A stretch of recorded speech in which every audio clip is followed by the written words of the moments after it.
சிவாய நமக. ஓம் விருஷபத்வஜாய வித்மஹே கிருணிஹஸ்தாய தீமஹி தன்னோ குரு பிரசோதயாத். இடப்பக்கத்தில் கொடியை வைத்திருக்கும் குரு பகவானே, எப்போதும் உங்கள் அருட்கரங்களால் அருள்மழை பொழியும் பிரகஸ்பதியே, என் வாழ்வில் உள்ள தீமைகளை அகற்றி நன்மைகளை அளித்திட வேண்டுகின்றேன். ஓம் குருவே நமக. அனைத்து சகோதர சகோதரிகளுக்கும் எனது அன்பான வணக்கம். நான் ஜோதிடர் எஸ்கே வாணி சுந்தரராஜன் பேசுகிறேன். இந்த பதிவில் நம்ம பார்க்க போகிற விஷயம் என்ன அப்படின்னு பார்த்திங்கன்னா, வருகின்ற 2024 ஆண்டு மே மாதம் நிகழவிருக்கின்ற குரு பெயர்ச்சி பலன்களை பற்றி தான் பார்க்க போகிறோம். நவகிரகங்களில் பொன்னவன் அப்படின்னு சொல்லக்கூடிய குரு பகவான் தான் முதல் சுபர். 9 நவகிரகங்கள் இருக்காங்க. அந்த நவகிரகங்களில் முழுமையான சுபர் முதல் சுபர் அப்படின்னு எடுத்துக்கிட்டோம்னா குரு பகவான் தான். குரு பார்த்திங்கன்னா தான் நின்ற இடத்தை விட பார்வையின் மூலம் பொன்னான பலன்களை தருவார். குரு பார்த்தால் கோடி நன்மை. தனகாரகனும் புத்திர வேத ஞான கல்வி கிரகமான குரு பகவான் கடந்த ஒரு ஆண்டு பார்த்திங்கன்னா மேஷ ராசியில் இருந்தார். இந்த ஆண்டு வியாழவட்டம் அப்படின்னு சொல்லக்கூடிய ரிஷபராசிக்கு இடப்பெயர்ச்சி அடைகின்றார். இந்த வியாழ வட்டத்தில் குரு பகவான் இருந்து பலன்களை அளிக்கிறது அப்படின்றது ஒரு மிக சிறப்பான விஷயம்தான். மே 1 மதியம் 12:59 மணிக்கு வியாழன், அதாவது குரு பகவான் மேஷ ராசியிலிருந்து ரிஷப ராசிக்கு சஞ்சாரம் செய்கின்றார்.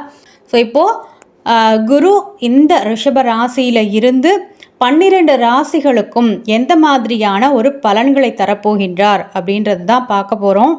ரிஷபராசி நேயர்களை பொறுத்த வரைக்கும் குரு பகவான் உங்களுடைய ராசியில் ஜென்மகுருவாக சஞ்சாரம் செய்கின்றார். ஜென்மகுரு அப்படின்னு உடனே ரிஷபராசி நேயர்கள் பயப்பட வேண்டாம்.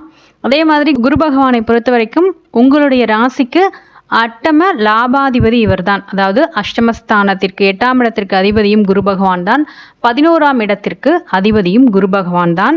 உங்களுடைய ராசியில் குரு பகவான் சஞ்சாரம் செய்து, அதாவது தன்னுடைய 5, 7, 9ஆம் பார்வையால் உங்களுடைய ராசிக்கு 5ஆம் இடம் என்று சொல்லக்கூடிய பூர்வ புண்ணிய புத்திரஸ்தானத்தையும், 7ஆம் இடம் என்று சொல்லக்கூடிய கலத்திரஸ்தானத்தையும், 9ஆம் இடம் என்று சொல்லக்கூடிய பாக்கியஸ்தானத்தையும் பார்வையிடுகின்றார். நிறைய பேருக்கு ஒரு பயம் இருக்கும், ஜென்மகுருவா இருக்கிறாரே, ஏதாவது பண்ணிடுவாரா அப்படின்ற ஒரு விஷயங்கள் இருக்கும். அதெல்லாம் கிடையவே கிடையாது.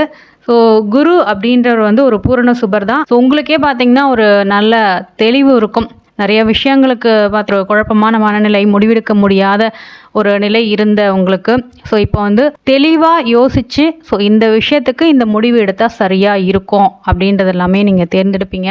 உங்களுடைய ராசிக்கு குரு பகவான் தன்னுடைய 5ஆம் பார்வையால் பூர்வ புண்ணிய புத்திரஸ்தானத்தை பார்வையிடுகின்றார். இந்த 5ஆம் இடம் அப்படின்றது பார்த்திங்கன்னா உங்களுடைய இஷ்ட தெய்வத்தையும் குறிப்பிடக்கூடிய இடம். நிறைய பேருக்கு பார்த்திங்கன்னா குழந்தை பேரில் ஒரு ட்ராபேக் இருக்கும். நிறைய நாள் ட்ரீட்மெண்ட் எடுத்துகிட்டு இருப்பீங்க இல்லைங்களா? அவங்களுக்கெல்லாம் குழந்தை பிறப்பதற்குண்டான வாய்ப்புகள் உண்டு. காதலில் வெற்றி பெறக்கூடிய வாய்ப்புகள். ஒரு சிலருக்கெல்லாமே பார்த்திங்கன்னா காதல் தோல்வி இருந்திருக்கலாம், இல்லை ஒருதலைபட்சமாக லவ் பண்ணியிருக்கலாம். இந்த காலகட்டத்தில் அதில் ஒரு சக்ஸஸ் கிடைக்கிறதுக்குரிய வாய்ப்பு இருக்குது. அதே மாதிரி குரு 7ஆம் இடத்தையும் பார்வையிடுறதுனால ஒரு சிலருக்கு இந்த காதல் அப்படின்றது திருமணத்தில் முடியக்கூடிய ஒரு வாய்ப்புகளையும் இந்த தருணத்தில் உண்டாக்கும். தெளிவான சிந்தனை, தெளிவான எண்ணங்கள். 5ஆம் இடம் அப்படின்றது பார்த்தீங்கன்னா உங்களுடைய மனம்தான். உங்களுடைய எண்ணங்கள், உங்களுடைய எண்ணங்களில் ஒரு தெளிவு, உங்களுடைய மன தெளிவுகள் ஏற்படக்கூடிய ஒரு வாய்ப்புகள் உண்டு. அதே மாதிரி குரு ராசியிலே இருக்கிறதுனால ஒரு நல்ல ஒரு மலர்ச்சியான முகம் இருக்கும். தேஜஸ் சொல்லுவோம் பார்த்தீங்களா? அந்த மாதிரி ஒரு பிரகாசம் அப்படின்றது இந்த தருணத்தில், இந்த ஒரு வருட தருணத்தில் இருக்கும். இது எல்லாமே நடக்கும். பட் உங்களுடைய தசாபுக்திகள் அப்படின்றது பாசிட்டிவாக இருந்தது அப்படின்னா இந்த பயிற்சி பலன்கள் அப்படின்றது உங்களுக்கு மிகவும் ஒரு சாதகமான பலன்களைத்தான் தரும்.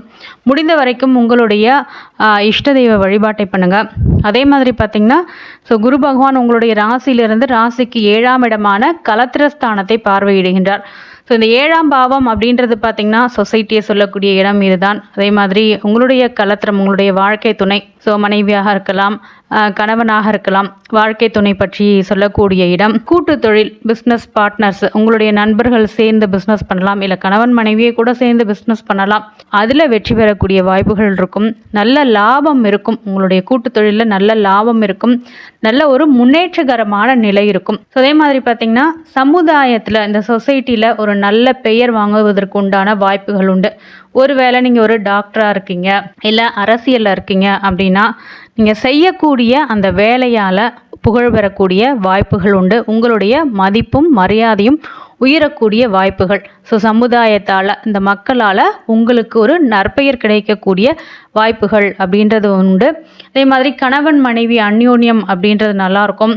இதுக்கு முன்னாடி ஒரு சில பிரிவினைகள் அப்படின்றது கணவன் மனைவிக்குள்ளே இருந்திருக்கலாம். இந்த தருணத்தில் பார்த்திங்கன்னா கணவன் மனைவி ஒற்றுமை நீடிப்பதற்கான வாய்ப்புகள் அப்படின்றதும் இருக்குது. ஸோ குரு பகவான் உங்களுடைய ராசியிலிருந்து ராசிக்கு 9ஆம் இடமான பித்ருஸ்தானத்தையும் பார்வையிடுகின்றார். ஸோ பித்ருஸ்தானம் பாக்கியஸ்தானம் அப்படின்னு சொல்லுவோம்.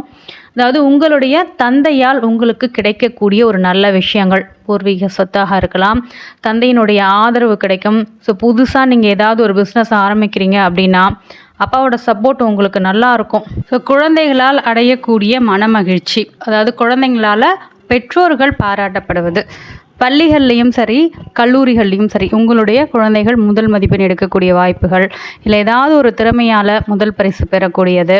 ஸோ இந்த மாதிரி குழந்தைகளால் உங்களுடைய புகழ் அதிகரிக்கக்கூடிய வாய்ப்புகள் உண்டு. ஸோ இந்த குழந்தையோட அப்பா அம்மா தான் இவங்க அப்படின்ற ஒரு நல்ல பெயர் வரக்கூடிய வாய்ப்புகள் உண்டு. தந்தை வழி உறவினர்களால் கிடைக்கக்கூடிய ஆதாயம், அதாவது பூர்வீக சொத்துக்கள் உங்களுக்கு வரக்கூடிய ஒரு விஷயம் எல்லாமே இருக்கும்.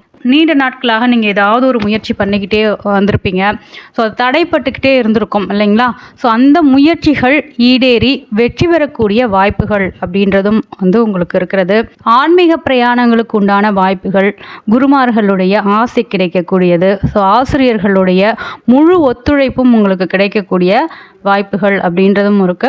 ரிஷபராசி நேயர்களை பொறுத்த வரைக்கும் 8-11க்குரியவர் தான் இந்த குரு. ஸோ நீண்ட தூர பிரயாணங்களை சொல்லக்கூடிய இடமும் இதுதான். ஸோ நீண்ட தூர பிரயாணங்களுக்கு உண்டான வாய்ப்புகள், வேலை தேடிட்டு இருந்தீங்கன்னா ஸோ ஃபாரின் ஆப்பர்ச்சுனிட்டி உங்களுக்கு கிடைக்கிறது. ஸோ இது எல்லாமே கிடைக்கக்கூடிய வாய்ப்புகள் ரிஷபராசி நேயர்களுக்கு உண்டு. ரிஷபராசி நேயர்களுக்கு எப்பயுமே நீங்கள் வாரந்தோறும் வெள்ளிக்கிழமை மகாலட்சுமி வழிபாடு பண்ணுங்கள். அதே மாதிரி இந்த ஒரு வருட காலகட்டங்களில் உங்களால் முடிஞ்சால் ஏதாவது ஒரு சித்தர் கோவிலுக்கோ அல்லது நீங்கள் எந்த தெய்வத்தை இஷ்ட தெய்வமாக நினைக்கிறீங்களோ ஸோ அந்த கோவிலுக்கு போயிட்டு வாங்க. அந்த ரிஷபராசி நேயர்களுக்கு இந்த காலகட்டம் அப்படின்றது பார்த்திங்கன்னா உங்களுடைய குலதெய்வத்தின் அருளும் இஷ்ட தெய்வத்தின் அருளும் பரிபூர்ணமாக கிடைக்கக்கூடிய ஒரு காலகட்டமாக இருக்கும். அதே மாதிரி முடிந்தவரை இந்த காலகட்டத்தில் குலதெய்வம் கோவிலுக்கு போயிட்டு நீங்கள் பொங்கல் வச்சுட்டு வந்தீங்க அப்படின்னா ஸோ அது உங்களுக்கு இன்னும் ஒரு நல்ல ஒரு மாற்றத்தையும் முன்னேற்றத்தையும் ஏற்படுத்தும். ரிஷபராசி நேயர்கள் கண்டிப்பாக இதை செஞ்சு பாருங்கள். இந்த குரு பேச்சு அப்படின்றது ரிஷபராசி நேயர்களுக்கு மிகவும் ஒரு நற்பலன்களை தரும் விதத்தில் தான் அமைந்திருக்கிறது. அனைவருக்கும் நன்றி.